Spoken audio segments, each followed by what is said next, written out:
WRC events this year. So the teams, obviously everybody concerned is being consulted. Are they willing to go? Are the mechanics, drivers willing to go to a certain country and in a certain month? And because the situation has been very uncertain, we don't know when, for example, in Kenya, we are going to be able to get back sports working.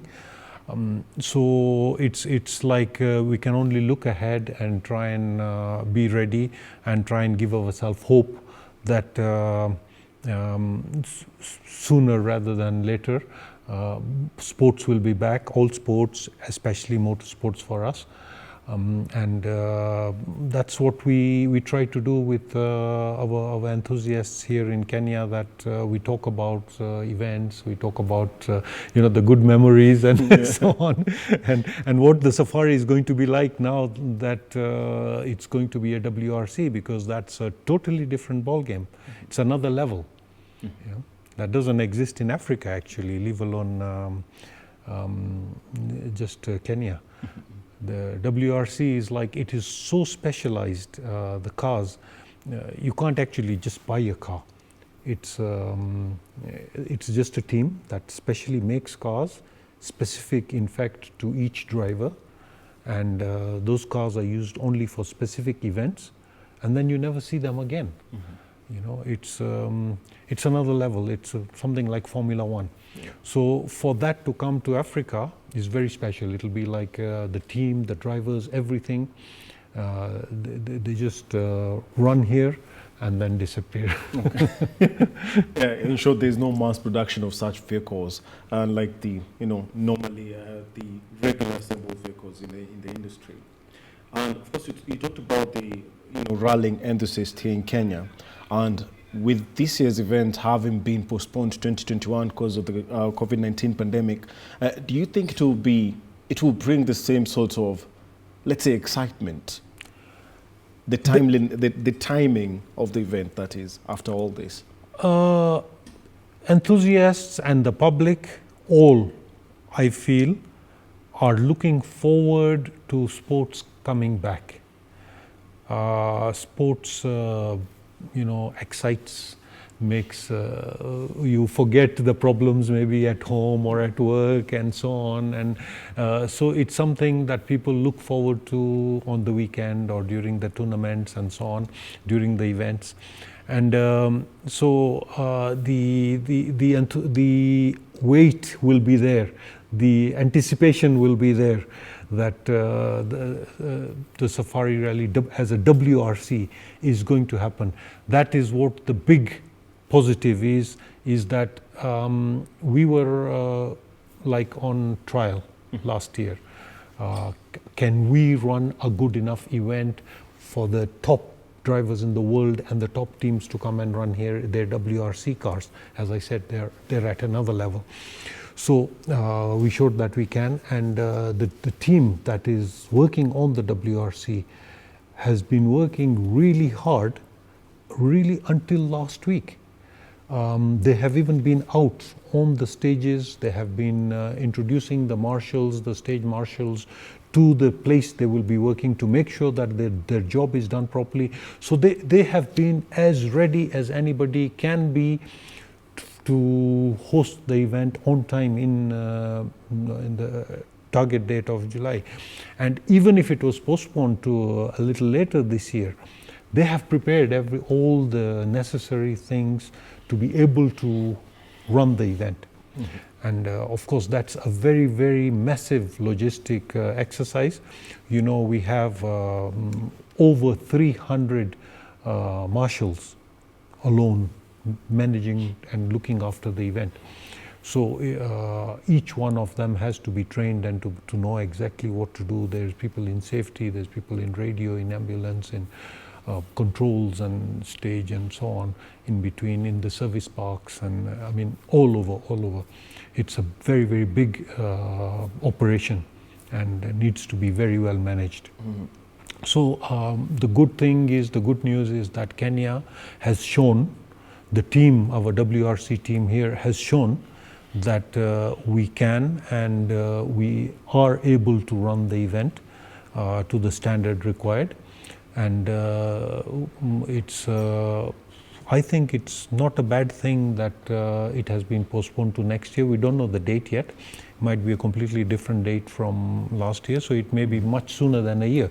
It might be somewhere in the earlier part of next year. We don't know that. That is now when the 2021 calendar will be decided for WRC. We will know where our slot is. Okay. Now, looking at the economic effects of the COVID-19 pandemic, of course, every sports discipline, every federation is, complaining, is actually decrying the fact that they are going to lose a lot of money.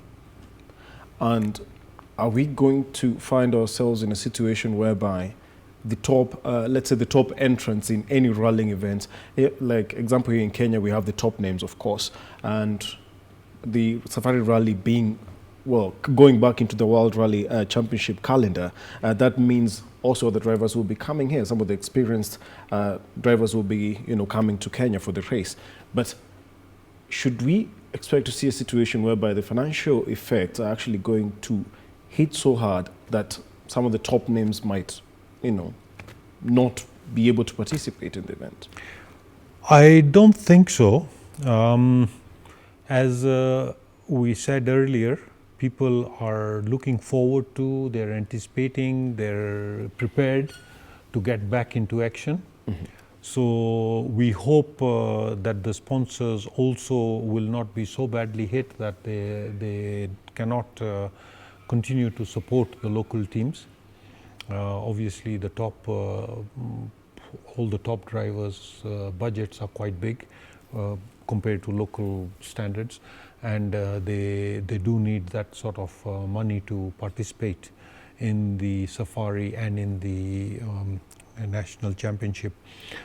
One thing that possibly is not very clear is that the WRC safari is actually going to be 2 events in one. Mm-hmm. Because WRC is actually only maybe about 12 cars. 3 teams, 4 cars each, or 3, some of them 3 cars, so maybe 10 to 12 cars only are actually the WRC competitors. So it's, to make it more of an event, other groups, other categories of vehicles will be allowed, but as a WRC2. And these are the cars that we are known as R5, and the later more specialized cars, they are like semi-WRC cars. So they will run in one event, which is WRC 1 and 2. Then behind that, but it will look like just one continuing event, will now be our local competitors, who will be competing not for the WRC, but for the ARC, mm-hmm. which is the Africa Championship. Mm-hmm. They'll do exactly the same route, the course, the event, the whatever, so it will be, in effect, they have run the WRC event, but they will be classified as an ARC group. So the cars that are allowed in the ARC category are the sort of cars we have here locally. Our top cars, let's put it like that. Maybe the top only 1/3. The rest of the cars are not even eligible for Africa Championship, because the regulations and the requirements have gone up so high that actually the bulk of cars that people have, rally cars, competition cars, they are not eligible to enter even the Africa Championship. Mm-hmm. So that is something that has hurt the sport a lot within the last couple of years, and that has caused the numbers of entries in our local championship to really go down. So we, as Kenyans, we need to look at what do we do about this. We have all these rally cars, we have the enthusiasts, and the Kenya Championship and the African Championship cannot really accommodate them. So we need something else. Mm-hmm. And you've actually been one of the guys who have been trying to, encourage the uptake of the sport in Kenya. Because the last time we talked, you told me that you were actually planning on embarking on a couple of initiatives to actually make the sport, as popular as it should be, to bring back the glory that it had back when we still had the Safari Rally. That's more than 18 years ago. So maybe what are the initiatives at the moment that you can say, hey, after COVID-19, we're definitely going to do this and this to encourage the growth of the sport. And the fact that the Safari Rally is actually going back into the WRC calendar, maybe what does that signify for the sport here in Kenya? Unfortunately, it's I alone cannot change the way things work. True. The change has to come from the management. Like, for example, the leader of any change in Kenya has to come from the president and the ministers and so on. So in this case, it's the Kenya Motorsports Federation.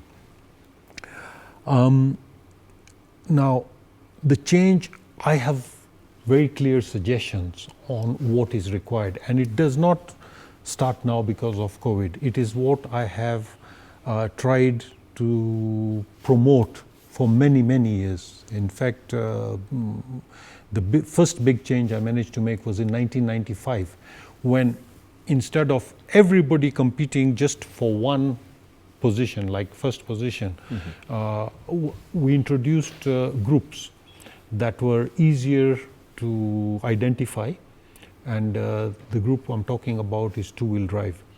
At that time it was called Under 1600, and it was my proposal. At that time, Kenya Motorsports Federation didn't even exist. The sport was managed by AA of Kenya, and it became very popular.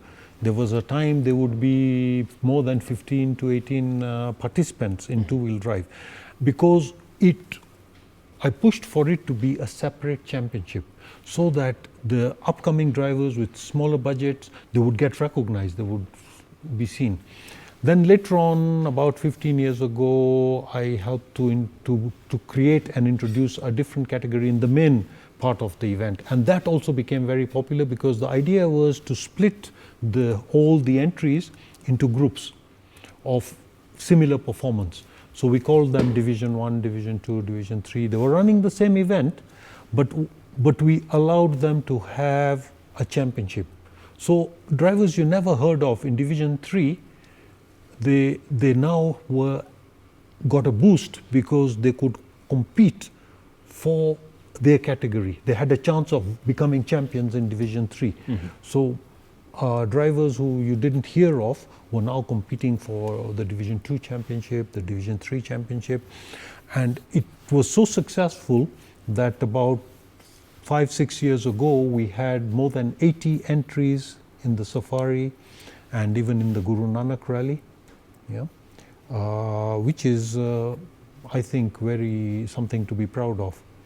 But then, as I said, the technical rules keep evolving to try and keep up with the FIA standards. So the cars that we have slowly got pushed out, that you're not eligible anymore, but they're still there. They can still compete. They can still give people a lot of opportunity to progress and to learn and to compete at a more affordable level. So that's what the KMSF needs to look at. That there are all these cars there, there are all these enthusiasts there. From those, you will get future champions, because the current crop of champions, who's going to replace them? We don't really have a grassroots that people are really coming up in very well in rallying. So we need something like training rally championships with completely different rules, which allow the cars we already have.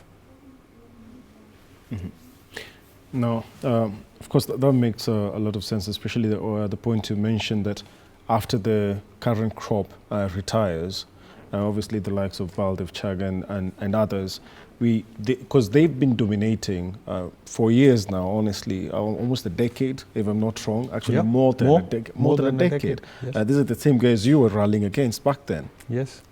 Exactly. So now, for a sport such as rallying, it's not that popular in the, let's say, in the grassroots, because most of the rallying action takes place here in Nairobi. If not in Nairobi, you have those events in, let's say, in Nakuru, in Nanyuki, and the likes. But what do you think needs to be done to actually show that young guy, but out there, maybe in let's say Kitui or somewhere? Because you see, people in Kenya, people grew up glorifying the safari rally because they actually watched the vehicles, crisscrossing through their shambas back then and whatnot. But maybe, what do you think needs to be done more to actually instill that confidence of, hey, you can also do it, especially, and I insist on this, especially in a time when we are actually getting back the status of being in the World Rally Championship calendar, which is a very big thing. Getting back in the WRC. I mean, imagine the whole of Africa doesn't have a WRC event. So we are leaders when it comes to motorsport in Africa to manage to get a WRC. What we need to do is to support that peak. WRC is the top level. To build a broad base is what you're talking about. Kitui, here, there, everywhere. Exactly. There is some form of motorsport going on. The big negative is that motorsport is quite expensive. It's not like a football that almost anybody can afford and go and play. I mean, you need a car. So even if it is a cheap rally car, it's still quite expensive. So the way I have been proposing for years, and it's still the same proposal, is this. We need to let the top level be, because that's internationally governed, the international standard. But we need to create our own standard for grassroots. And this means including safety. Safety is very, very important in motorsport. I have talked to the boss of Kenya Bureau of Standards about this thing. And he said, yes, welcome, come and talk to our engineers. And so based on the FIA standard, we can simplify some of the requirements in terms of cost, for example, the roll cage, and have it Kenya Bureau of Standards approved that this standard of roll cage for a beginner is okay. And then we also can then push over the next few years to push up those standards until they meet FIA standards. But at the moment, we don't have anything below FIA standards. It's FIA standard or nothing. So FIA standard is so expensive for a beginner to step into. And usually a beginner is like is it something, it will work, it won't work? So they will not necessarily throw a lot of money at it. They will probably want to try with just a cheap car first, or with their normal car first, and see, do I enjoy it? Can I do it, or can't I do it? So that environment to allow them. One thing is there are no training rallies, hardly any club rallies. I'm talking of before COVID-19. So the enthusiasts don't actually have a welcoming environment or an arena to come and join. There are events, different events, like the autocross championship. There's a hill climb, and people do participate in that. But the heart of motorsport is rallying. As far as Kenya is concerned, it is safari rally and rallying and so on. And that's what we need to boost up. Now we need grassroots, because if you give an option to, I think, more than half of the people in hill climb and autocross, do you want to do a training rally or that? They will jump for the training rally. Say, let's go. That's what I want to do. Okay. It's got the rallying charm, and from there you would be able to grow. And from training rallies, maybe we would have an intermediate, and then a level of Kenya National Rally Championship. At the moment, a beginner, the only option is to go into Kenya Rally Championship. It's like, you should be in kindergarten, but you're being thrown to university. Okay, start here. It's just exactly like that. And WRC is now not even university, it's postgraduate, double doctorate. So it becomes a challenge, of course, for them. Because the enthusiasm obviously is there, because we have, because especially the 4x4 challenges, as you said, rallying is the top cream, and it's the cream of motorsports, especially in Kenya. But we always have instances whereby it's not affordable for most, but they can actually, manage to afford participating in the, let's say, the 4x4 challenges that are held on a sometimes monthly basis, weekly basis. You have different clubs doing that, actually. Tarmac racing as well. In fact, I've been involved in helping some newcomers. Just in January, there was the first round of the Tarmac Championship in Kenya. It was the first time that there's an accepted, before people have been racing, but they've been calling it illegal racing. It's the same group now, but they've been approved. Okay, you can go. we will allow you to race. And the enthusiasm there and the interest is massive. And simply because someone can take their everyday car and go and race. I'll give you an example. A young lady was brought in by a friend of mine to the garage, and like she wants to race, and she's got this Volkswagen GTI, her everyday car.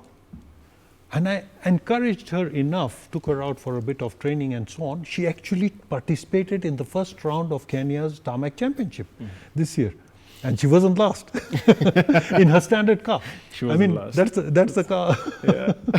That's the car she goes to track with. And the other day she sent me a message, I've been practicing and now my time has come down to, she's taken 2 seconds off her time. On a track, that's a big step, to come down 2 seconds. So exactly. she's really chuffed about it. So she's into it. The enthusiasm is there. Yeah.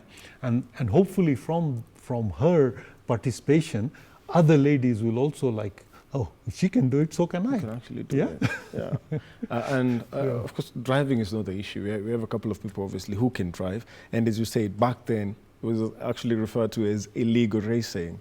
It's only a category now because, well, it's legal. But then again, encouraging people to drive, that's not a problem, because we have different events, even some that are not really sanctioned by a KMSF. You have guys going to Masinga and whatnot, just enjoying themselves and whatnot, driving, rallying. But then again, do we have enough initiatives at the moment to actually teach guys safety guidelines? Because that has been the biggest issue. Because most times when you have such tournaments, it's not new to hear that someone was hurt somewhere, if we're being honest. Sometimes it even gets to a point whereby some people have lost their lives. Is it that we don't have enough, let's say, initiatives on instilling or the education, the civic education when it comes to matters racing, all the safety regulations and whatnot? Very, very important point, Richard. Very important. The thing is, an enthusiast will get carried away. The chances of them doing something wrong and getting hurt or hurting other people, very, very high. Because at that time, then the excitement you do, let's put it simply, stupid things. Adrenaline. Yes. Yeah. So it's very, very important to engage them, and that is the main reason I got involved in the Tarmac Championship. So whoever would approach me, I would little by little start instilling in them the understanding of safety and so on. Like one of the key things we went through with Doreen, the GTI racer, before actually even going out on the track was safety. What are you going to wear? Helmet, the clothing, the type of clothing, the gloves, your driving shoes, and the car. Something as simple as, she just stood there and was surprised at the track. I started taking things out of her car, loose things. There was a huge pile like this. And I said, you can't go racing with this. This stuff will bounce around all over the car. Yeah. I said, I had all that in my car. Okay. So that is safety. So the problem has been in the past is to say, you comply or nothing. There was no building bridges. So my approach is different. It's like, let's build bridges. Let's encourage them. Let's show them what is wrong. Let's guide them towards safer and safer and safer. We're already talking with Doreen about putting a roll cage in her car. She actually raced with a standard car without a roll cage because, the racing is actually done on karting tracks. Karting track tends to be very short and very sharp corners. Yeah. So you actually do not reach a very high speed like you do in rallying. Unlike in rallying. Yeah. So even if there is a crash, the chances of it being serious are very remote. So the car would just roll over or something, which a normal car is pretty strong to do a relatively low speed rollover or a crash or going off the road into a fence or something. And there were a number of cars racing there, and most of them did not have roll cages. Yeah. So that's only because the tracks are short. But when the speeds are going to go up higher, a lot higher than 100 kph, even I would not accept for that car to run without a roll cage, and without proper seats and harnesses and so on. Doreen ran with the normal seats and the normal seat belt, because the car is actually designed to be very, very safe by the company. Thousands of accidents happen on the road every year, and the safety standard of the cars are so high that most people, they survive the accidents and maybe even not get seriously injured. So you see, there's a compromise everywhere. And the big difference is accepting that there are enthusiasts there, reaching out to them, trying to build bridges, to look into the safety aspect and say, okay, be careful, don't do this, don't do that, don't do the other, and the next money you spend must be on more safety, more safety, more safety. So they become real racers. They get serious, they start feeling more confident, they start being willing to take that extra challenge around the corner and trying to go that little bit quicker and so on. Okay. Now, we were talking about finally having a new crop of rally drivers in Kenya.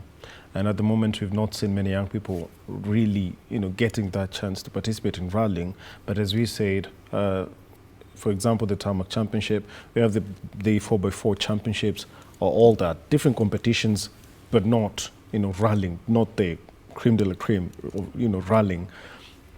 How do we ensure that there is a proper transition, just like how an amateur becomes a professional in football or any other sport? How do we ensure that at least by the time they're getting to that point, they can actually see the benefits of, hey, we don't need to do 4x4 anymore, let's get into rallying? By the same method I've just talked about is building bridges. You see, when you accept that there's an enthusiast and he or she does not have the full safety gear, and you accept that we as the knowledgeable people, the experienced people in the sport, the organizers, we need to understand that and to guide them into the sport and guide them up in the sport. Then automatically, with that transition, the new crop of champions will not come from traditional rallying. They will come from these sort of events, like karting, like tarmac racing, like autocross, like hill climb, like the other things. So because they will have learned competition, they will have learned to look after their machines, they will have learned. So it is easier for someone like that to transit into rallying, because it's a similar kind of a safety and an approach and a thinking and that adrenaline and everything, controlling, having a team back you up, looking at your time, seeing how you're doing, tweaking your car to try and get a little bit more performance. So it's that's the way. That's the way. It's like reaching up, build bridges, make people feel welcome, and encourage them to grow in whatever motorsport they're doing. So, and I feel that is up to the experienced people to do that, and the organizers and so on, to actually recognize that it is possible for us to have a Kenyan standard of safety. I mean, we have engineers here. It's not necessary that we have to buy the material overseas. A roll cage, for example, that costs 3 times what I can build a safe roll cage for here in Kenya. And I have done that on many cars, and some of them have crashed, and the cage has been fine. Yeah. So it's possible to build it in Kenya. It's possible to organize events to a Kenyan style to make it more easier for enthusiasts to come in. And then to link it to existing structures so that they can climb. As they get better, they can move up to the next level and next level. We don't have levels in rallying. That's the big problem. That's the problem. Now, as we wind up, of course, yours is a rallying family. Your nephew Hamza, Hamza, yes, he participates in motocross and whatnot. I think he did pretty well in the autocross championship, not last year, the year before. Exactly. Then he went overseas to study. I think he's graduated now, and hopefully he'll be back soon and back in action. So maybe can we see him? Should we expect to see him actually venture into rallying to become the next, maybe that's his dream, the next popular Anwar? That's his dream, and of course he'll get every kind of support from his father, who's also a rally driver, Asad Anwar, a well-known driver. He won a Nyuki rally many years ago, was second in the championship and so on, and from me, whatever guidance I can give and help I can give. The thing that we are looking at actually, and also for all, and it applies to all the competitors, is for the last about 14 years, there hasn't really been a next car that a budget rally driver can go for, because the last really good rally car was the Evo 10, and that was, I think, 2006. So we're looking at almost 14 years that there hasn't been something announced. So now the suitable car for this sort of thing, and I have done that many times in my career, is a car that is very little modified, what we used to call Group N. Most of the engine, transmission and so on is standard. You just have a good roll cage and good suspensions. So Group N cars are much more affordable to rally with, and that's what we need. So I'm on the lookout very keenly on which manufacturer is producing a car that can be built into a Group N rally car for Africa. And I hope by next year we will have a car running that we've developed here locally. Okay. And which is affordable, more affordable. Well, thank you very much, Anwar. Always a pleasure to have you here on KBC Channel 1 Sports. And, well, we shall be, checking in as we struggle to, of course, end the spread of COVID-19. You being a rally driver, a former rally driver, at the moment you assemble race cars and whatnot, so we shall be checking into that. And for the viewer, we shall be bringing you similar updates in relation to that. And that has been our first interview here on KBC Channel 1's Sports Check. But don't go too far, as we're going to be discussing matters of football, not only here in Kenya, but also abroad. As we all know, we had the return of the Bundesliga, that is the German top-tier league. And here in Kenya, we have had a new development in regards to the much anticipated Football Kenya Federation elections, whereby former SECAFA Secretary General Nicholas Musonye said that he is going to, of course, officially declare his bid to become the next FKF chief. But we shall be talking about that with our analyst, our sports analyst, that is Greg Mulemi, in a few.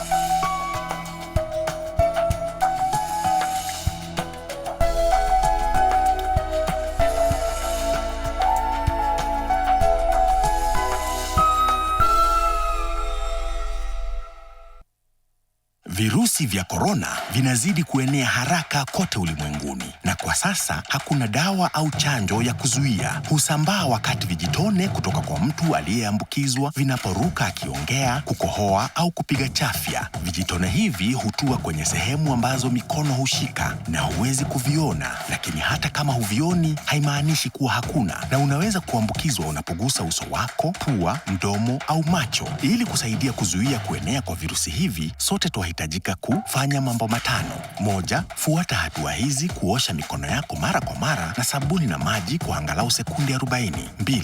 Funika mdomo wako na kiwiko wakati wowote unapokohoa au kupiga chafya. 3. Usishike uso wako. 4. Epuka sehemu zenye watu wengi. Weka umbali salama baina yako na wenzako. 5. Kaa nyumbani ukiweza, hasa ikiwa una dalili zozote za ugonjwa. Kwa maelezo zaidi tembelea www.who.int. The next episode of Elena's Ghost. Crystal, you and me, and now I need Elena's inheritance money more than ever. And I will do anything. I need a safe place now where I can hide and where I can think for now. You complicate my life. You don't know what you're saying and you have no idea. What do you mean they both decided? That's really not what happened. What's wrong with Elena? What did you do to Elena? What did you do to her?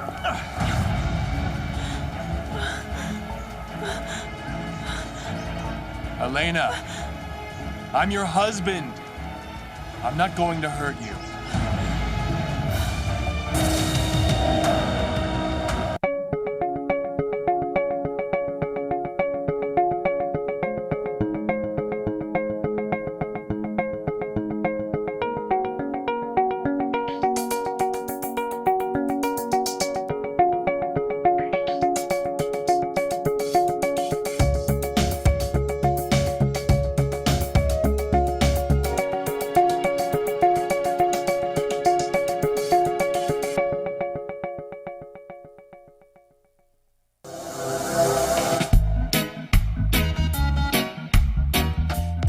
Say all kind of things about you.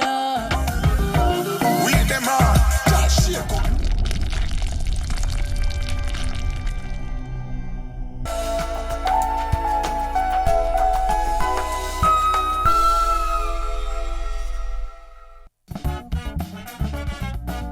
Some of the greatest people we meet are women.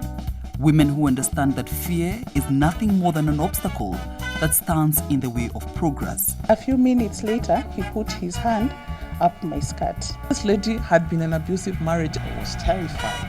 Been set up.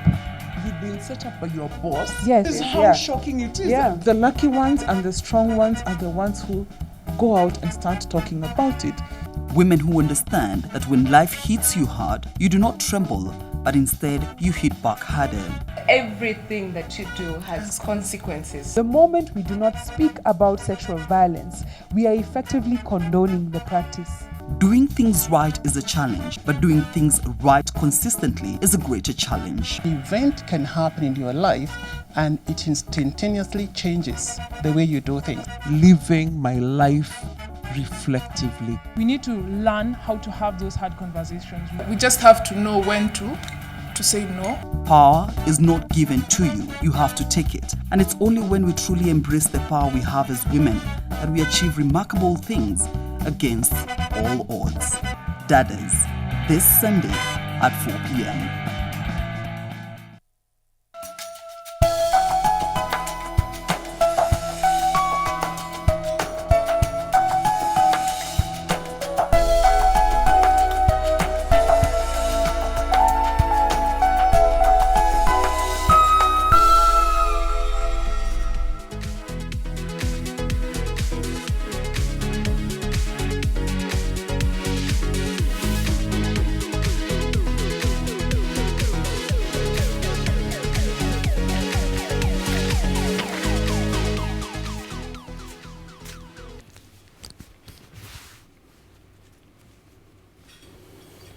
Now, welcome back to Sports Check. And as I mentioned before the break, we are going to be talking matters football.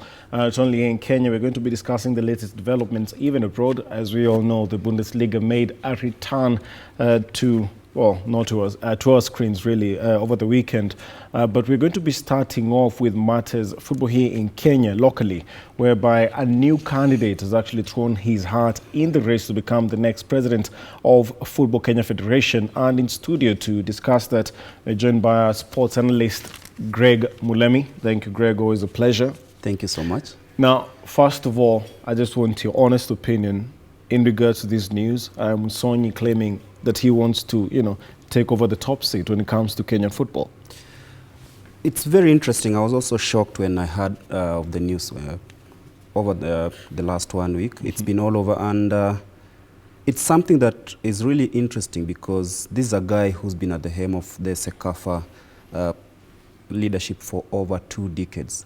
Right now he wants to come to Kenya and try, like he says that, I don't know, I have not tried his manifesto, but he says that he wants to come and sanitize the way football is run in the country. And it's something that we really have to keep tabs on, because we know that he's not new to the game. He's been a journalist for many years.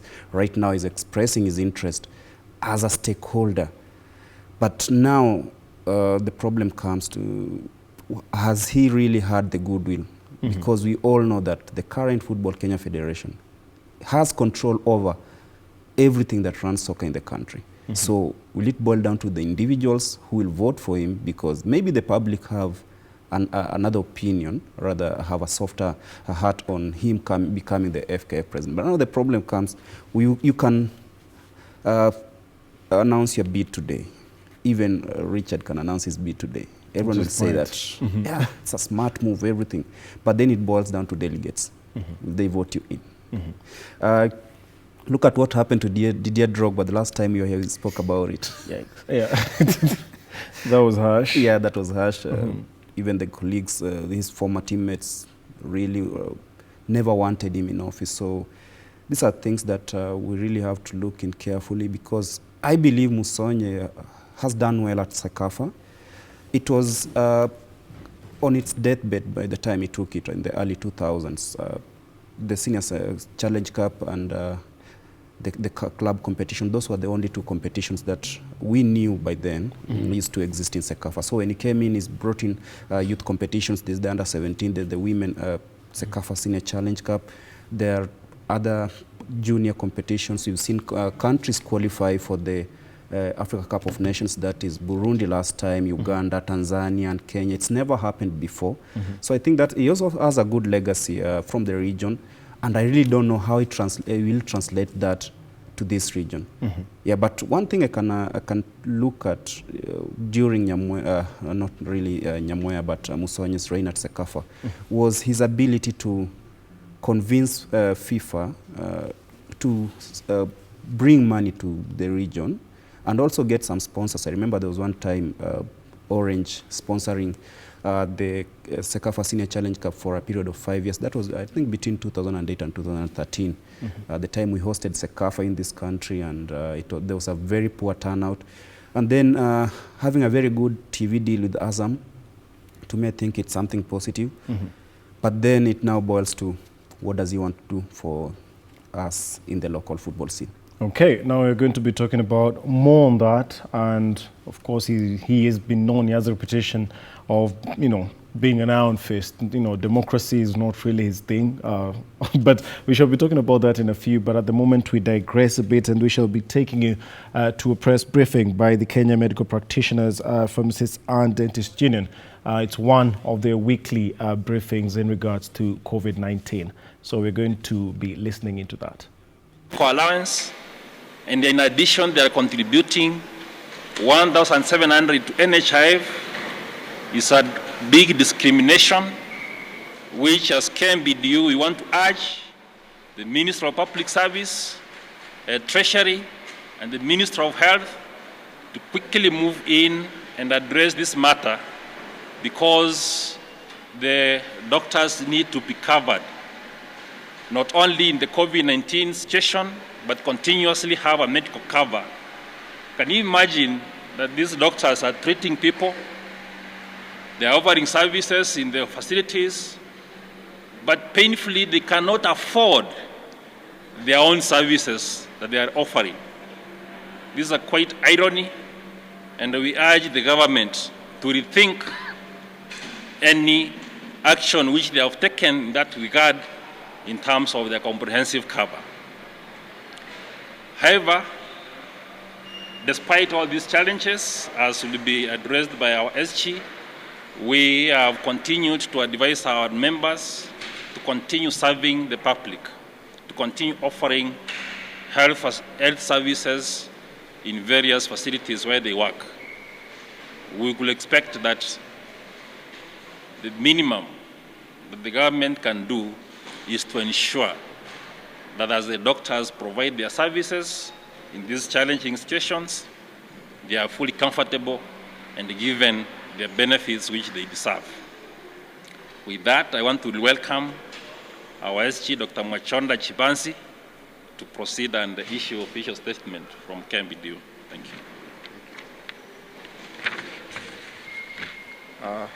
Thank you, Chairman.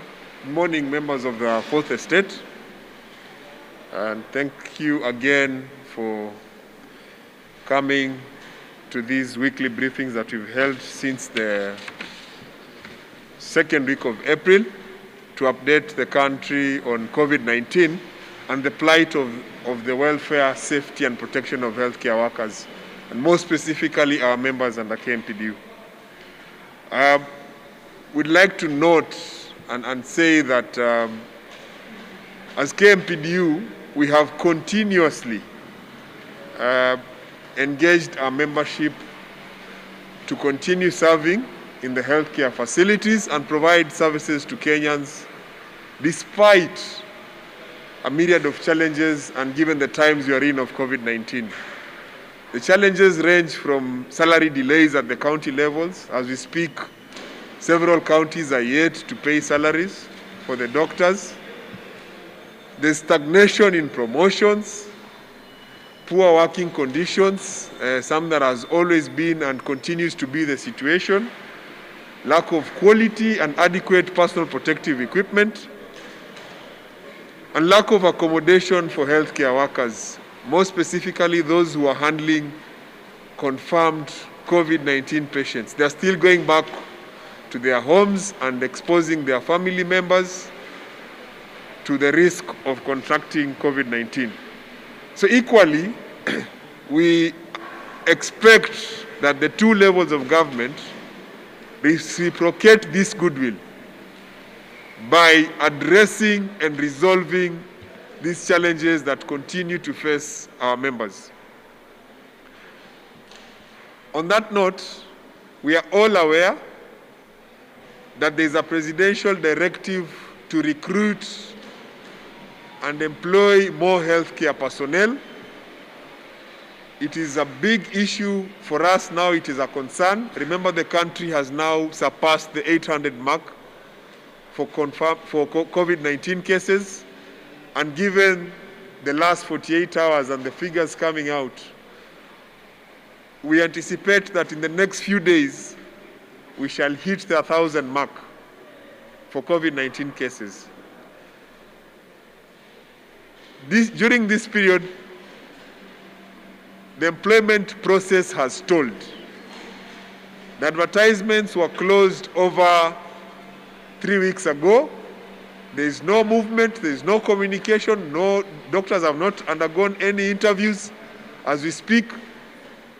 And the health workers on the ground are strained to a level where they are just trying their best to ensure that they give the service. So we need this health workforce to be enforced and reinforced by providing and employing and deploying more healthcare personnel. And on that note, today is the 73rd World Health Assembly Day, and the session is currently going on virtually. During the 69th World Health Assembly, it ratified a global strategy on human resources for health in line with the 2030 strategy. And all states, Kenya included, ratified that decision of ensuring that they employ more healthcare personnel so as to strengthen the public healthcare systems. COVID-19 has actually exposed our fractured healthcare system, which is weak, and we appreciate and laud the efforts to ensure that the healthcare system is strengthened by providing medical equipment and supplies, But this equipment and supply will serve no purpose if the right skill mix and the right numbers of healthcare workers is missing. So employment of healthcare workers right now, 8 weeks later,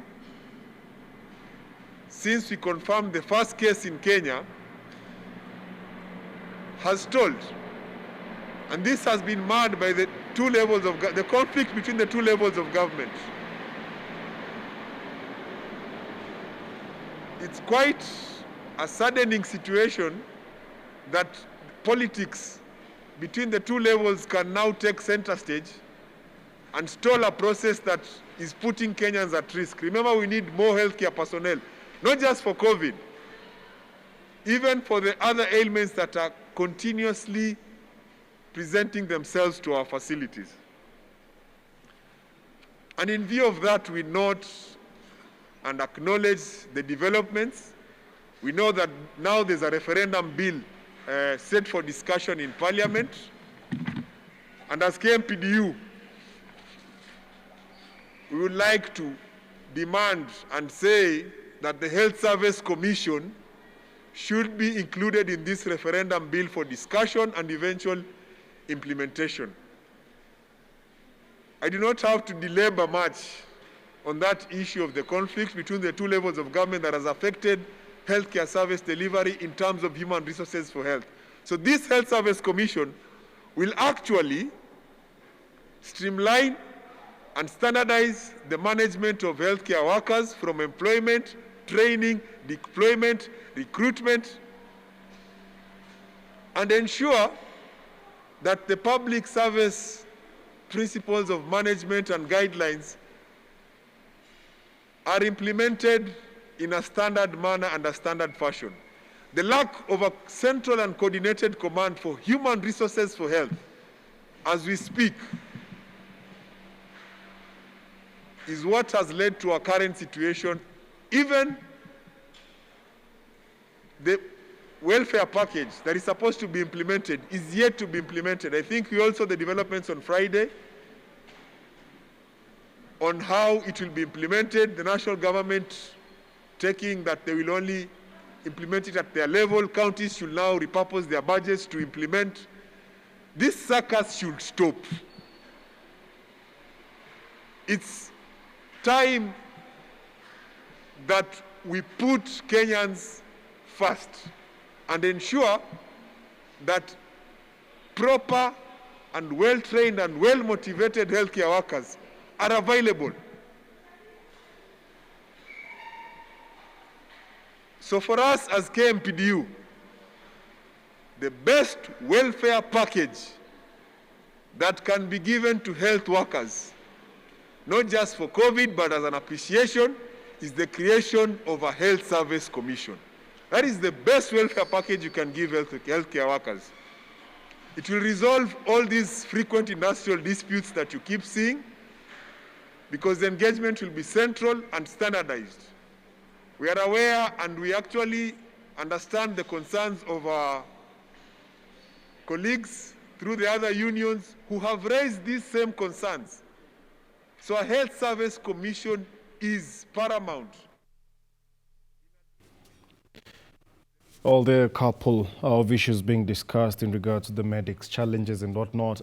My colleague Serafina Robi will be filing a comprehensive report, and I'll be sure to catch that in the subsequent bulletins, talking about the general lunch hour news and then in the evening bulletins. Now, back to the studio whereby I'm joined by Greg Mulemi, of course, and we were talking about the current development in the presidential elections for the Football Kenya Federation. And, well, we all know that the elections will only happen after all this is over. But we talked about the significance of Musonyi coming into the race.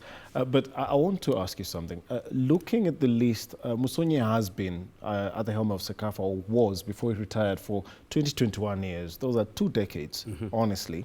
And then again, if you look at the list of aspirants in this year's election, the much-awaited election, you have former boss Sam Nyamweya, former FKF NEC member, that is Twaha Mbarak for Coast Region, and then again former Kenya Football Coaches Association Deputy Secretary General, that is Hamisi Shivachi. The only, well, relatively not, you can't really say new face there is Gor Mahia CEO Omondi Aduda. But then again, is this the issue we have, when it comes to management of our sports? Do we have a tendency of just recycling leaders, or do we just, sit back and call that experience? I look at that list, those names you've mentioned. Honestly, I don't think there's anyone new there, anyone who's not been in this business.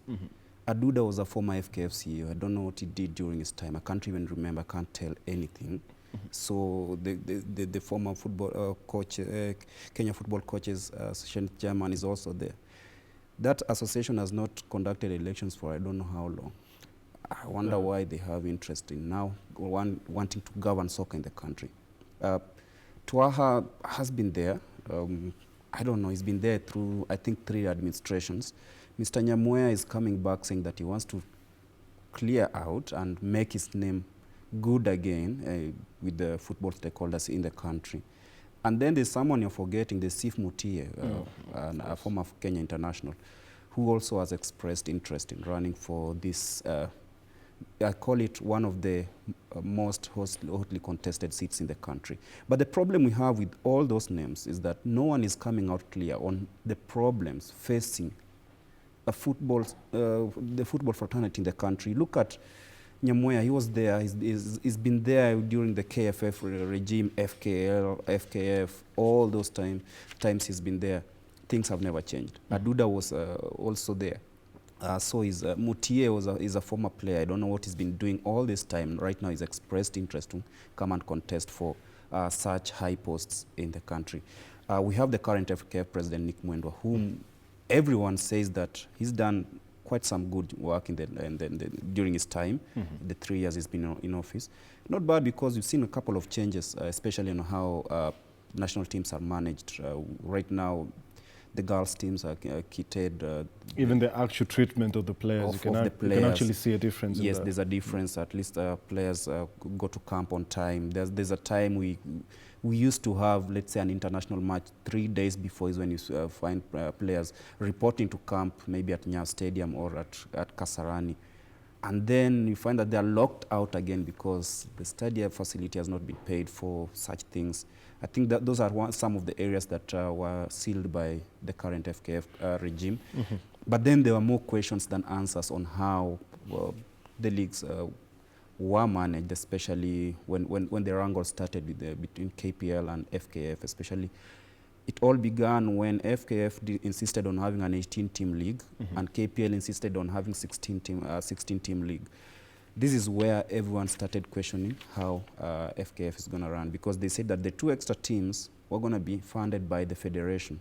They did that for some time, then they left. And that's why you find that KPL is broke up to this moment.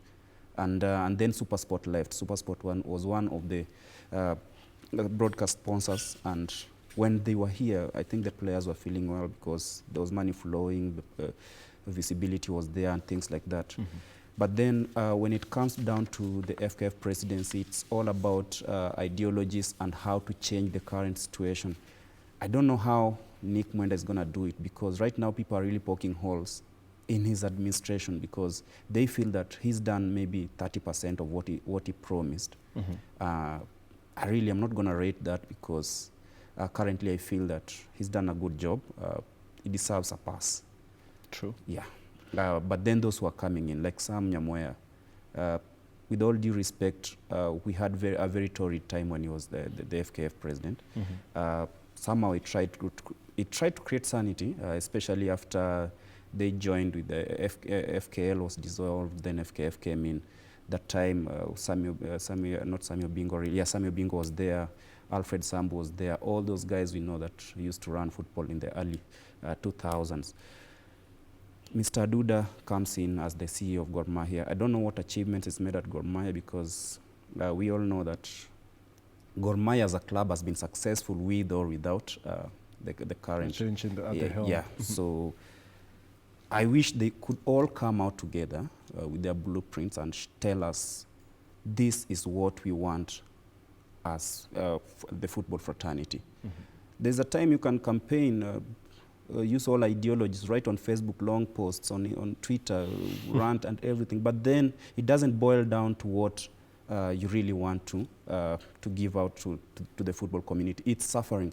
Right now, KPL is really, it's on its deathbed. And it's something that people really have to take seriously. Because if it continues this way with the current pandemic, I don't think after 2 years we'll have a league existing. True. Right now, with FKF, the first blunder they did was in club licensing. And that's where I think these other candidates are like, okay, let's take advantage of this. Let's join hands against FKF in this fight. Because you find that that thing was haphazardly done. Clubs did not really meet the threshold. And you find that that's why clubs like Gor Mahia can go for 6 months without paying players, FC Leopards. You find that very few teams can manage even to make it to the match day. We find the likes of Sony, who had never been relegated ever since they came into the league in the late 1980s. They went bankrupt, and what did they do? They folded. Chemelil was on the brink of being disbanded before Moses Adagala came in and rescued. So those are some of the things people are looking at and faulting the current administration. But then, who's the best candidate suited for this job? Out of all those names, I'm still not convinced of anyone else who can take us to the next level. Okay. Now, when it comes to Kenyan football, of course, it has been occasioned by wrangles that sometimes don't seem to make much sense. But then again, we have a new development. You remember FKF had said that football activities, it was over for the league. A decision that was met with, let's just say, not kind words by other different stakeholders elsewhere, and especially KPL, who earlier last week issued a statement saying they're going to take the case to the Sports Disputes Tribunal, and they did. And of course, the Sports Disputes Tribunal, not kind of reversed, but issued stay orders, meaning that the decision by FKF, that is still not. A case is in court, actually. So we're going to, find out soon. Was it the 26th May? 26th May, which stand is going to, stand? Whose word will stand? Is it KPL or is it FKF? But then again, brings me the question of the different bodies, the politics in all these issues, the football matters. Is it a problem that, at the end of the day is actually detrimental to the sport? And well, since we were talking about Musonye, he is a man who has been known to not mess around, if I can say that. And going back to a quote that last year, Batwan, he said, and I quote, "If I had powers, I cannot allow democracy in some organizations." But do you think that there's too much, let's say, democracy in these issues that we can't find a way forward? Even FIFA decided to stay away from these issues. If you talk about democracy, then I can say FKF has not practiced that. Because you look at some of the decisions they've made. Gor Mahia were declared Premier League champions via a tweet by the FKF president. Even before the FKF Media Commission, the FKF Media posted anything, the FKF president had done what? Had already given Gor the title. Handed them the title, handed City Stars the title, and all declared the teams that were going to be relegated. There's no democracy there, so I don't think it's so much different from what Musonye wants, maybe, if he ever becomes the FKF president, because you find that sometimes when you practice too much sanity, people will always have a say on matters they feel suit themselves more than the other party. And this is a seat that has personal interests, to be fair. No one wants to be in a seat where that he doesn't benefit. True. Yeah, and this is what we are witnessing right now with the current regime, the previous regime who want to come back, and maybe those who are there in the yesteryears, and those who really want to know what's in this FKF, because I understand there's a lot of money that comes in from FIFA, the money that is supposed to help in grassroots soccer, the money is supposed to help in preparing the national teams and the women Premier League that I can say has been neglected for way so long. You can't tell me that we have a better organized women Premier League when the winner doesn't get take home even 10,000 shillings. It's not even making sense. So there are parts that the federation has done well, but then if we say that, let's say, democracy plays a part in major decision making, then I don't think football will really grow in this country. And I think Nick has also practiced that as the president. Like by declaring God the champions, he might have done something right because of the health reason, the pandemic that we don't know when it's going to end. But then the problem is, did he consult the relevant body? That's why KPL will always have question marks over the decisions made by the football Kenya federations, because when they signed the deal to run the league in 2008, I think they were to do it to the latter and then report to FKF. This is what we've achieved this season, ABCD and something like that. And KPL, I believe, is part of FKF, because even the national team has players from this league. Mm-hmm. Yeah, true. Yeah, and that means that even if they have a sitting, an SGM, an AGM, KPL has to be represented in the FKF. And FKF, when they want anything from KPL, I believe they have a seat there. So it's something that they need to coordinate together. And I think that's where KPL is contesting, in that they want to know, why did you have to do this? Maybe it's a right decision, but I think it was better if you consulted us, a body that you mandated us to run the league, despite our contract expiring in September. We had a say because we ran this league from August 2019 to whatever time. Mm-hmm. Now, let's move on to, well, still on matters Musonye, but a different point, of course. Musonye, while declaring his interest in vying for the FKF presidential seat, he did mention that what he wants to do is, ensure that football federations, not only in Kenya, but, in the region, especially since he was the Secretary General to CECAFA for 21 years, are actually aligned with the same with the same goal, with the same objective of promoting football, be it youth or women football. And then again, he did mention that during his time at CECAFA, he always had a problem, with the Kenyan Federation, mm-hmm. not only the current office, but previous offices. Do you think that is actually going to play well in his bid to be elected? Do you think most of the shareholders in Kenyan football will take that kindly?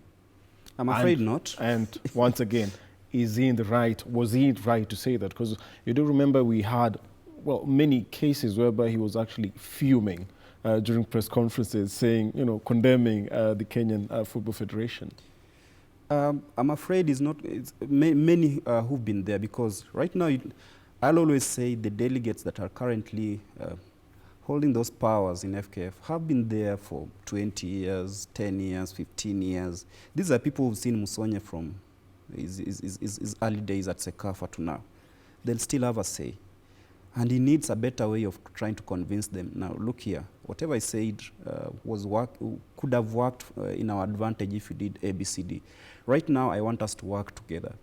I think convincing, because if you look at KPL, I don't know, has not many votes. Is it one or something in the elections? Mm-hmm. The referees have one, the coaches have one, the Women Premier League have one vote. But majority of the votes lie with the stakeholders from all over the country, the national delegates that will normally converge at, they use Safari Park mm-hmm. Hotel. Yeah, but right now, Musonye wants to bring sanity into, you see, he was right to get mad with Kenya, because they know he's Kenyan, so they thought that we do things our way and he'll always allow us in. I remember there's a time he sent back the Harambee Stars squad from the SCAFA in Rwanda. I do remember, but in all fairness, he did mention that, hey, if the tournament kicks off, there's no need traveling, but then again, we still went. Yeah, that's the Kenyan way. Mm-hmm. And him coming back to Kenya, I think he wants to try and streamline some things. I don't know how he might do it. But again, as I say, it all boils down to those delegates. Maybe some he's brushed shoulders with, some of them agree with his sayings, but then you find that most of these delegates are there for their own interests. Well, some claim that football has grown to in the grassroots. I don't know where, because I can't see anything. Yeah. And it's something that we'll have to live with if it continues this way. If it's change, I believe it should start from the grassroots upward. We don't have a problem. If you can have very good structures in the grassroots, I don't think anyone who leads FKF can have a problem. Okay. Yeah. Now, bottom line, do you think Musonye can replicate what he did at Sekafa? That means, putting his house in order. Do you think he can replicate here in Kenya? Considering, well, if you're being quite honest, he actually did a lot for Sekafa. Well, we've seen tournaments double, and that is important as players get, to get more experience, more exposure when playing with other players all around the region. But then again, also we had around like 6 tournaments last year. That is Sekafa. Do you think he can actually replicate that? Because he does claim that, the lack of accountability and integrity in those running football in the country is the reason why we have sponsors running away. And sponsorship is an issue we've been talking about for ages, if we're being quite honest. So do you think he can actually replicate his successes and, well, his many faults, some at Sekafa? Do you think he can actually change how football is run in this country? Football is all about money. And one thing I love about his regime is that teams participating in the tournaments were well catered for. We used to have prize money. Every time there is a tournament, there's prize money. We've seen a very good broadcast partner in Azam, airing all those matches for all those years. I believe, I don't know if he's going to be the president, but he has some good vision because he has this power of convincing sponsors to come on board. Not just sponsors who come in because they want their name visible. Sponsors who will create an impact in running soccer in the country, because we can have sponsors who can come and say that I'm giving you 45 million for a year. You'll be like, okay, fine.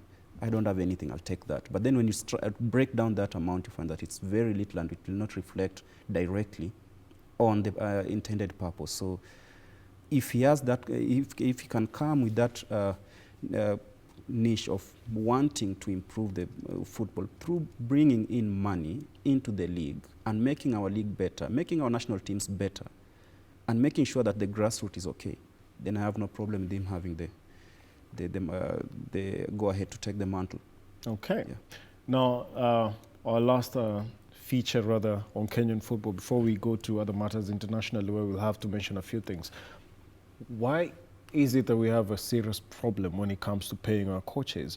Already we have issues with paying, Bob Williamson, and at the moment, Sebastian Minye is actually threatening to go to FIFA, saying that FKF owes him money. Why do we always find ourselves in this situation? Now, he is the third coach currently to claim that he was not paid his dues.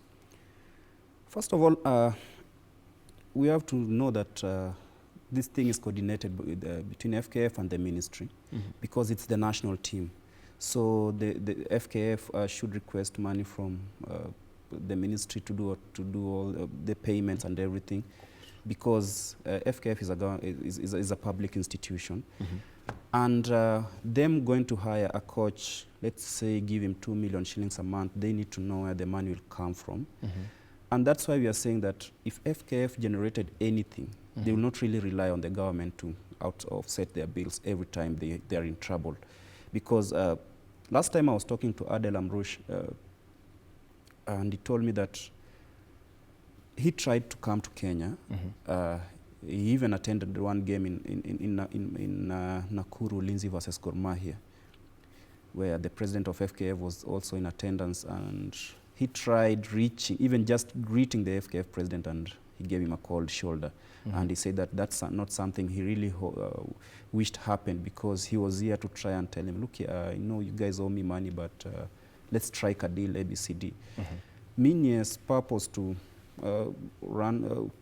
come to Kenya was to take us to the Africa Cup of Nations, and I think he did that very well. And there was a time the FKF president said that they had an agreement of paying Minye to March 2020. Okay, apologies, Greg. Shortly we shall be talking about that and more shortly, but at the moment we shall be taking you to the KICC grounds, whereby the ICT CS, that is Mushero, is of course providing, or rather handing over sanitizers and protective gears to border operators amid the COVID-19 pandemic. I applaud you for that. And just know that as a young leader, as a youth who is in a leadership position in the government, this speaks in volumes when it comes to what the Republic of Kenya and His Excellency the President Uhuru Kenyatta says about the youth. He is for us and he is with us. And as a collective, during this COVID-19 time, we shall join hands together with the CS and see that the youth are at the front line when it comes to fighting the pandemic, but also when it comes to helping the communities to learn more about the pandemic and how to go through it.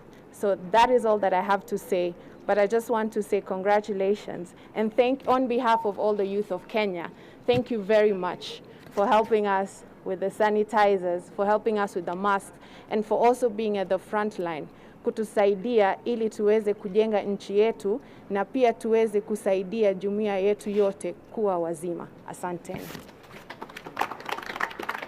Thank you, Nadia, for those very precise and concise statement about the appreciation by the youth on the support that they're getting.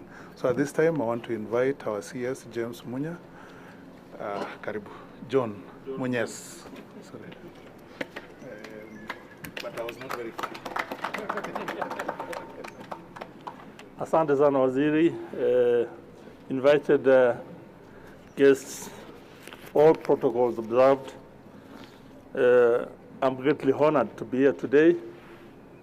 Having traveled a bit, I'm back, and it's a big honor for me to be part of this event hosted by the State Department of Youth. The COVID pandemic would require the whole country to mobilize resources in a manner that will be directed efficiently to combat this problem. And I think the choice of youth, and I want to take this opportunity to thank the National Youth Council and the Border Association for coming forward to support this country. Because the number of people that go through the border system and transport is so enormous. The kind of business that is being affected by fear of people thinking they'll be getting problems as a result of using border is a big number. So I want to thank Kenya Pipeline for delivering these sanitizers and to ensure we give it to the youth. Because everywhere in this country, a border rider will pass the message, will ensure our people are safe. And today, I want to say we mobilized 24,000 liters worth of 38 million shillings. And that's until now we're mobilizing more. And I'm here with the PS Mining. And we've gone ahead now to mobilize from the mining fraternity, Base Titanium, a company, an Australian company, is going to help the youth, provide jobs for them, and provide some of the sanitizers and the masks we need in this difficult time.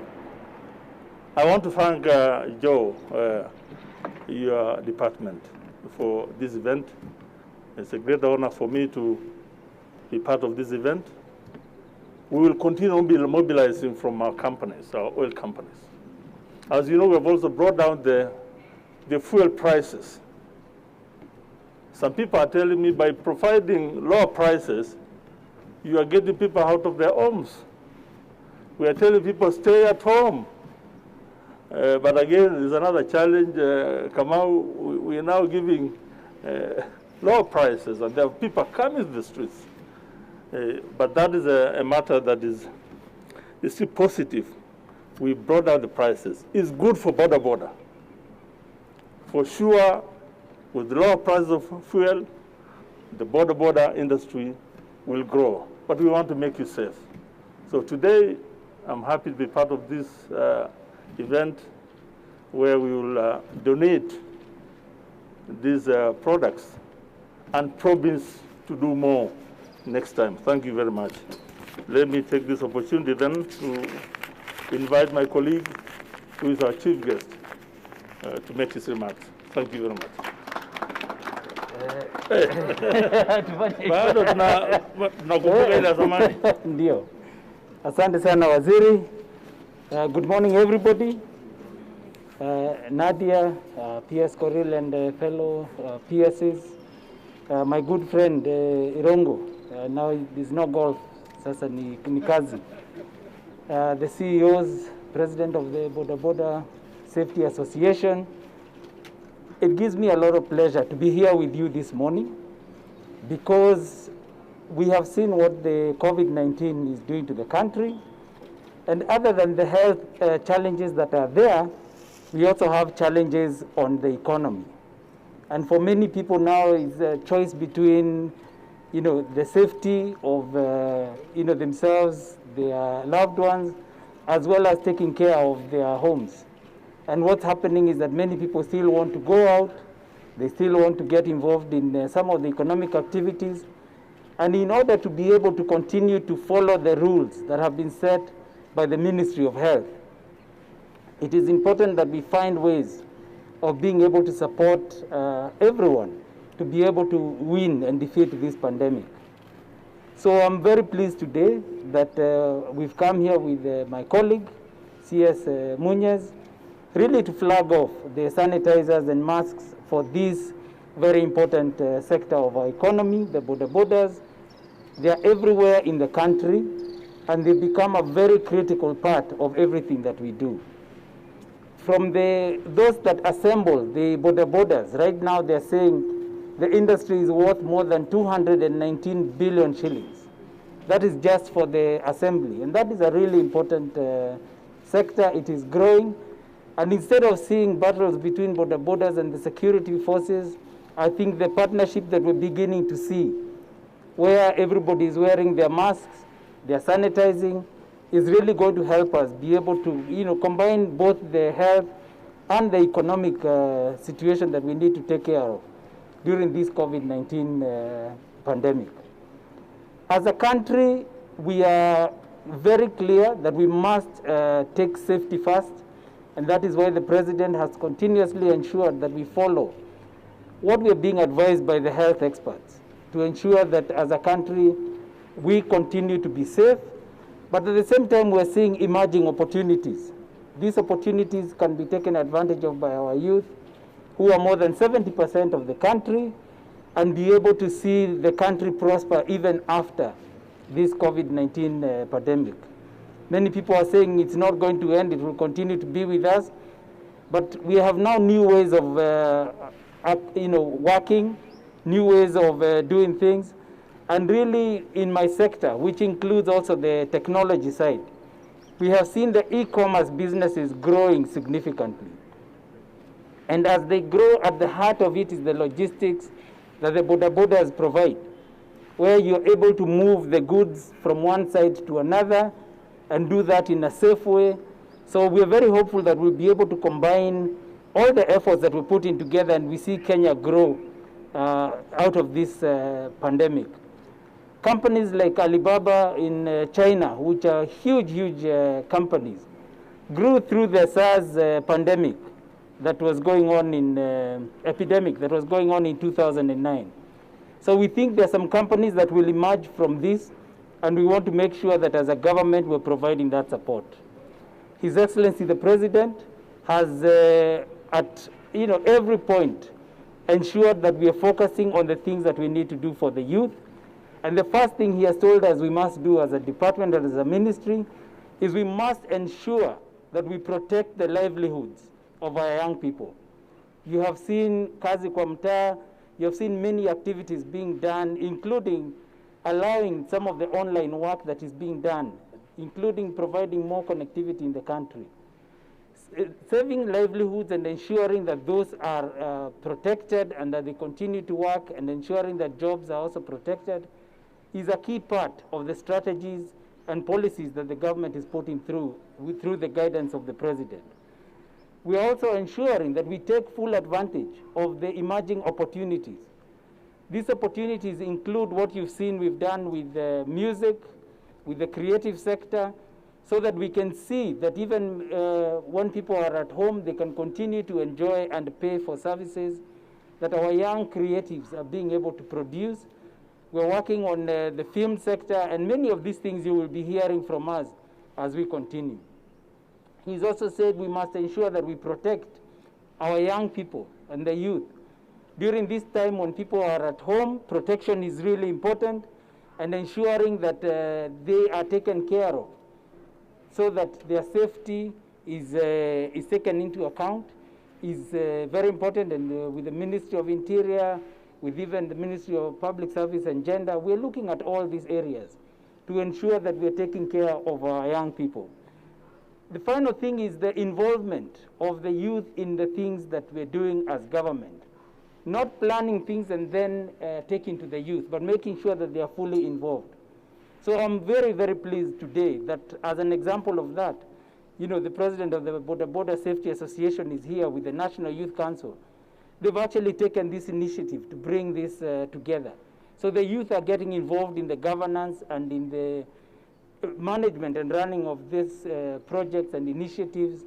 And we promise that we're going to put a lot more effort to ensure that the National Youth Council is fully empowered, has the right leadership in place, so that the youth have a seat in being able to determine the future and the direction that we are going to take. So I will not speak much more than that. For today really is to encourage the youth to continue to work very hard. We're seeing that even in the projects that the government is putting forward, the youth are coming and really supporting. We will continue to work very closely, and we'll make more and more announcements.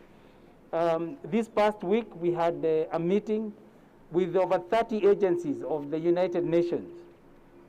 And each of them, they are focusing also on the youth sector and many areas, from health to education to all the jobs and security that is required.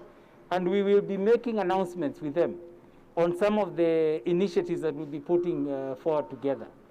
We are also going to be making some announcements that we'll be working on the music sector to ensure that the artists are involved in providing us all the information that is required across the continent, not just Kenya.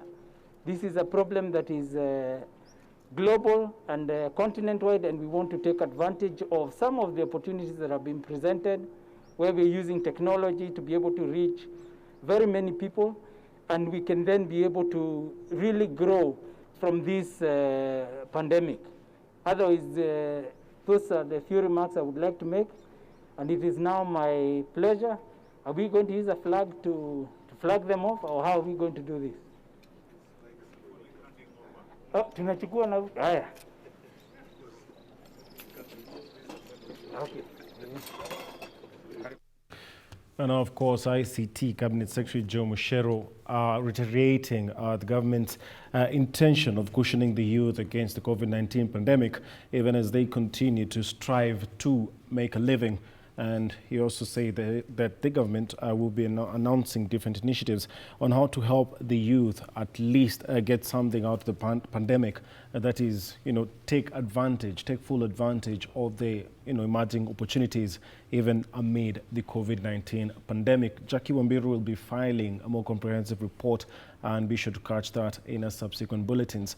Now, back to you, Greg, and as we are short of time, maybe you could you could wind up on the on the coach's issue. Of course, Sebastian Minye becoming the third Kenyan coach to take an issue with Football Kenya Federation in regards to being paid his dues. I think it's an issue that FKF need to take with utmost seriousness, because the more we delay such things, the more we are facing the wrath of FIFA. So it's up to FKF to come up and say that this is the formula we're going to pay Bobby Williamson, Sebastian Minye, and Adel Amrosh. I think when they come out clearly on that without many excuses, it will be easier for them. Mm-hmm. Yeah. Well, now we had the Bundesliga, making a return over the weekend. And for those who didn't catch that, just quickly in some of the results, Borussia Dortmund, of course, in the revered derby, thrashing Schalke for 4-0, and RB Leipzig playing out to a 1-1 draw against Freiburg, and then Bayern Munich 2-0 winners over FC Union Berlin yesterday. What did you make of that? And well, did you see, or rather, what were the most notable takeaways from that? Because at some point we saw some players celebrating a goal, which is contrary to, of course, regulations that have been provided. What I enjoyed most is that most players are still fit. It means that they were doing something great behind the scenes, and it's something that is worth and shows you that even other leagues can replicate that when they want to start the project restart to end their respective leagues. About the celebrations, I think them being role models should have done better, especially in the Hertha Berlin game. I don't think hugging and high fives were really important, because they know where they came from. We don't want to go back there. It's something maybe the Bundesliga, DFL should look into and ensure that maybe next time it doesn't happen. But then above all, I think Dortmund gave me a great match over the weekend. I hope to watch that again, maybe when they play Bayern Munich in 10 days' time. Over the weekend. Well, there was the 26th round of matches for the Bundesliga, and more matches will be coming your way next weekend. But we have the EPL, of course, not making a restart yet. People are speculating next month, that is June, end of June. But we shall be keeping you up to date with that. Greg Mulemi, of course, always a pleasure to have you here on Sports Check. Thank you very much. Now, before we wind up with our last interview of the day, let's maybe have a look at the news items that we have lined up for you throughout the day.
Now, that is the rundown for today's news items. And before we get into a last interview, let's have a look at today's Corona fact sheet.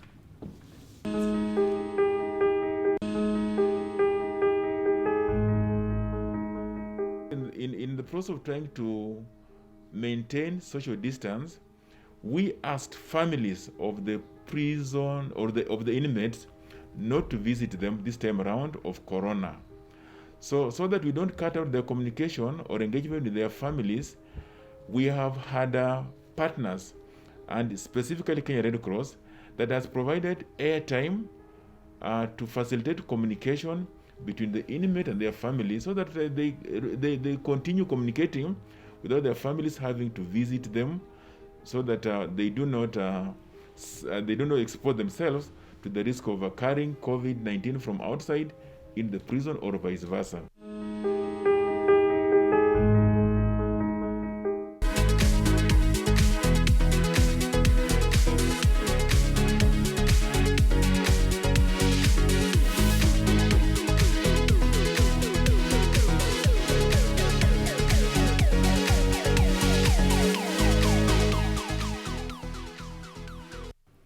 Now, welcome back. On a last interview, as we mentioned when the show was beginning, most sports disciplines have been affected, and most sectors, obviously, worldwide have been affected by the COVID-19 pandemic. And in a bid to support its athletes, well, Tennis Kenya has embarked on an initiative to provide food hampers for for the needy ones and, of course, to those that cannot, sustain themselves during this period. And in studio to talk more about that is Wanjiru Mbogwa, who is the Secretary General, Tennis Kenya. Thank you very much for, giving us the time here at KBC Channel 1. And maybe you can start by telling us what inspired, of course, this initiative besides the COVID-19 pandemic. Thank you. So what happened was once everything had been shut down, the tennis courts were closed and our coaches, our officiating, we were not able to hold any events. So the whole tennis environment had to shut down. And then slowly we started getting reports that people are not able to survive. People have no food. And we can understand this because coaches depend on clients, officials depend on events, groundsmen depend on events, and association depends on events also. So we were stuck, So we decided to come up with an initiative where at least everybody needs to make sure they have a meal every single day and make sure that they do not starve. Okay, now if my producer, of course, would let me, we have a couple of pictures into the second round of the donations which were made last week on Thursday. Kindly, as you can see on your screens.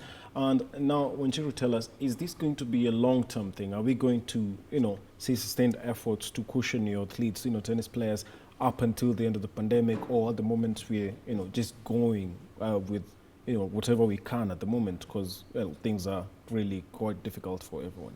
Yes. That is true. We initially started with a period of 3 months, so we are hoping to assist everybody for 3 months and hoping by then that we will have come back. As you know, tennis is a sport where we can play when we are social distanced because a tennis court is maybe like 23 meters long. So when we play, we are always at least 15 meters apart, So we are really hoping as things open up that the ministry will allow us to go back to play. Coaches will go back to coaching, and then eventually, might not be in the near future, we can be able to start holding events again. But at least if some of our people, like coaches, are able to start coaching, then we know that they're able to earn a living. Yeah. The International Tennis Federation has given us some guidelines to get back to tennis safely, which will include only singles play, so we do not have two people on the same side of the court. We will be using 2 sets of balls, so every player has their own set of balls, and you're not allowed to hold the ball unless you're serving, and when you're serving, you only hold your own ball. We would also be asking for people to come to the club when they're already changed and go back and go shower at home. So there are all these guidelines that can ensure, we keep our people safe. So we really hope that the curve can go down and we can go back to playing. Okay. Yeah. Now, you did mention the guidelines issued by the International Tennis Federation, that is ITF. And 2 weeks ago, we had a situation whereby, they said that, people have been allowed to go back to training, but not on the court. But then again, already we had some people contravening, those orders. And we had Djokovic actually. Let me get to names. Novak Djokovic was accused, of course, of contravening the regulations. And do you think at this point in time, are we going to make sure we're going to get a situation whereby we witness fines and even suspensions in regards to the same? Because some of these people really, because at the moment, for example, even Tennis Kenya, to be quite honest, you can't really keep up with the up-to-date, day-to-day activities of every single tennis player out there. Yes. So what situation do we expect in terms of ensuring that everyone, gets with the rules? What I would see is that the rules are dependent upon countries, it's not one rule for every tennis player in the world, but it depends on what your country is allowing. So you find like Germany today are already back to playing, and already they've had some leagues, Some other countries are opening up slowly. Actually, a lot of Europe is opening up. A few days ago, we also saw some states in the US are also opening up for tennis, just making sure they follow these rules. I'm not too sure what the Djokovic case was, but probably it had something to do with the rules in his own country or where he is currently based, you know. That Like was now for us, yeah, if we were to go and play, the clubs are actually closed, so we actually can't go and play. But I think if we follow the rules, we should be quite okay. But of course, it depends on how far along your country is in this whole bringing down the pandemic. Okay, now on to the tennis court. Are we going to see a change in rules? Because, like, let me give you an example of football, whereby we now have, 5 substitutes in the Bundesliga. It has been sanctioned because they understand that in this atmosphere, people have not been, keeping fit as much as they used to. So are we going to maybe see a change in rules in tennis, maybe longer breaks? Should we expect that? I think so. I think so. Like everybody else, it has been tough. And because tennis, you actually need a tennis court to actually practice the game. People are trying to keep fit, but it's still not the same as actually playing. So we will definitely expect a few changes in the rules, at least for the near future. We don't quite see ourselves having spectators in, coming to watch as of right now. There are the rules like maybe shaking hands that they'll have to reconsider, and yes, so we can expect a few changes for sure. Okay. Yeah. And now, seeing as to the disruptions that have been brought about by the COVID-19 pandemic in terms of calendars and whatnot, should we expect to see maybe, as much as we are hoping for things to change this year, should we expect to see maybe a cancellation? Because we've had different federations cancelling their calendars due to the pandemic. Should we expect to see that with Tennis Kenya? Yes, for sure. Our events in the near future are postponed, even on the international calendar, until 31st of July, when it shall now sit again and see whether it's possible. It's going to be a tough one. We really want to get back, but, and unless we have a vaccine or unless we have really shut it down, I'm only seeing a possible start, hopefully, towards the end of the year and maybe the beginning of 2021. A lot of Tennis Kenya events are international events, so we expect a lot of players coming in from Europe, actually from the whole world usually. And we don't see this happening, so at least international events we may have to cancel until next year. But as soon as it's open, we would like to start holding national events. Okay. And now in regards to the guidelines that were issued by ITF, but then again, as you did mention in the case of Novak Djokovic, it matters, or it depends on also the country that you're in, as it eased restrictions and whatnot. Now at the moment, do we have any ongoing maybe discussions from within between Tennis Kenya and the Ministry of Sports in regards to maybe having some of these athletes get back to training, even if it's in phases?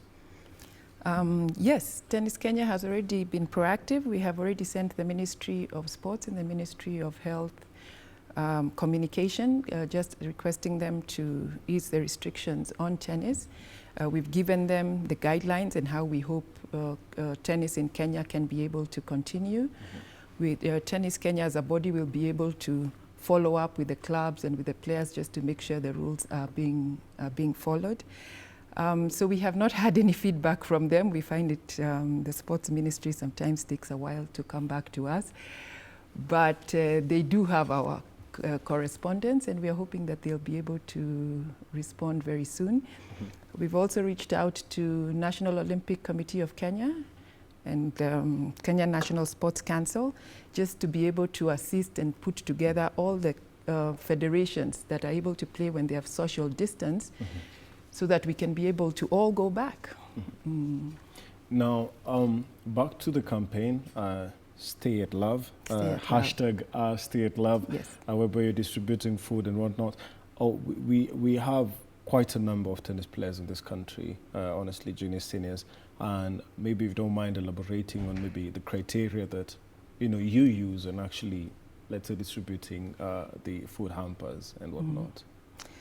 Yes, so our criteria has been really about people who have been active in Kenya teams, in our programs.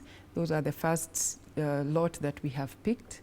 And this includes people who are in, it's called Junior Tennis Initiative. It's one of our initiatives that reaches out to grassroots. And that's actually why we have a large number of disadvantaged families in tennis, because we go way down to the grassroots to introduce the game. We also have our Kenya teams, our Davis Cup team, our Fed Cup team, our wheelchair teams. So this was the criteria we used to be able to say, okay, you are not, if you have no job, if no member of your family is not earning, and you are an active member of tennis, then you're able to come onto our list. Then we do further vetting and finally come up with the list. Okay. Yeah. And last week we had phase 2. Yes. Of the Stay at Love campaign. So maybe when do we have the next one? And of course, for those willing to participate in that, because we've seen Kenyans of Goodwill recently contributing towards, well, there are different initiatives, be it street families, you know, be it artists, musicians, and whatnot. So maybe partners, and how can one get involved in that? And when is the next phase of the campaign taking place? Okay. So Stay at Love has. One of the ways we decided was to make sure that we feed them every 2 weeks to make sure that they have food. And actually this second phase, what our work and how we've been doing it was brought out because we met a lady, a mother of one of the JTI players who had not eaten for a couple of days. She has 6 children. She washes clothes for a living. And of course, now there's no work, you know. And she came and she sat down and, you know, she couldn't move once she received her pack because she had no energy. She was so hungry and so famished. And her little 12-year-old daughter who had come with her had to lug the food pack of about 15, 16 kilos all the way to Kibera, you know, and she would go stopping, sitting. So this we found out after. But it showed us that we really have to be consistent in how we are giving out the food packs. So what we're doing is every fortnight we give to our 60 in Nairobi and 15 in Mombasa. They'll be receiving a pack every fortnight. And to get these packs, we have partnered with a charity foundation called Team Pankaj. So they are the ones who pack everything and everything, you know, they have gone to the food, what do you call the international food body? They have guidelines on what a pack of 2 weeks contains. So that is all packed and then given out. Okay. Yeah, and we are raising money through social media, and we've reached out to past tennis players, past parents, you know, and everybody who loves tennis to come and join us and help us feed these tennis families who are in need. And how has the reception been so far? So far, it has been amazing. You know, it has been like a miracle because in the first 2 weeks, we had already raised over 50% of the 450,000 shillings we were looking for. As at a few days ago, we had 300,000. So now we are just short of 150,000 to make sure that these families are fed at least for 3 months during the height of the pandemic. Okay. Yeah. Now, as you wind up, kindly on that camera, maybe you can, you know, reach out to, you know, those willing well-wishers who can, of course, partner and those willing to assist in the Stay at Love campaign. Okay. So please join us in the Stay at Love campaign, where we aim to feed people who have been hard hit by COVID-19. We have an M-Pesa number, which, will you be rolling it down somewhere? Sorry, I don't have it in my mind. Of course. And we ask all sports lovers, all tennis lovers to join us in this venture. Okay. Thank you. Well, thank you very much. Wanjiru Mbogwa, that is Tennis Kenya Secretary General, of course, on such a noble cause. And, well, goes without saying that for every Kenyan, it is important to look out for fellow Kenyans, especially in this time of need, as they struggle to end the spread of COVID-19. Now, that's it for me on Sports Check, but don't go too far, as Nancy Okware is coming up next with Tamrini. Enjoy your day.